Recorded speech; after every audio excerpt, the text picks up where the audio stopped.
Apake. Ak sütünden aylanayın apake. Men senin kanday kishi ekeningni bilbesem, bul xatты жазбайт болчу. Senin kayratыңа, senin акылмандыгыңа ишенип, бул xatты жазып отурам. Ошентсе да, эмне деп айтып, эмне деп жазууга сөз таба албай, алакандай ак баракта тиктеп отурган кезим.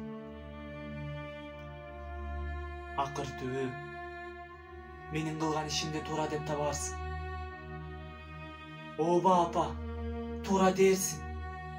Бирок жүрөгүңдүн төпкүрүндө мага деген айтылбаган сурооң бар. Балам, кантип эле өз өмүрүңдү өзүң кыйдың? Адамга бир гана жолу берилчү бул жарык дүйнө менен кантип эле коштошуп кете бердиң?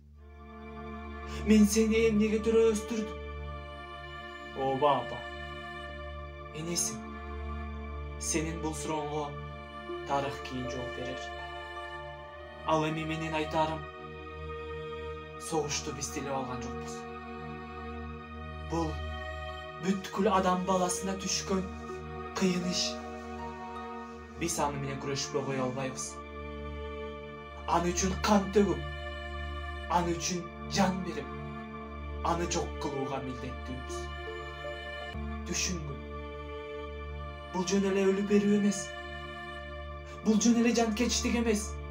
Бул өмүр сүрөөнүн эң бир эбегейсиз түрү.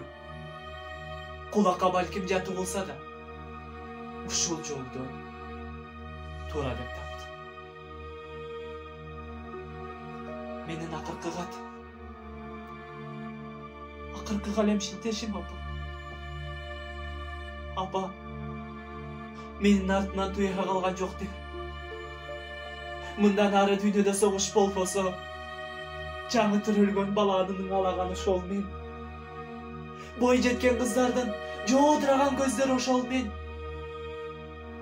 Бутакта көгөрүп чыккан жалбырак ошол мен. Талаада өнүп чыккан эгин ошол мен. Мугалимдин балдарга үйрөткөн А тамгасы ошол мен. Ушунун баары мен деп билип жүргүн апа. Ыйлаба апа, мындай согуш үчүн эч ким ыйлабас. Кош, караганыңдан айланайын алатоо. Сенин мугалим уулуң лейтенант Майсалбек Субанкулов.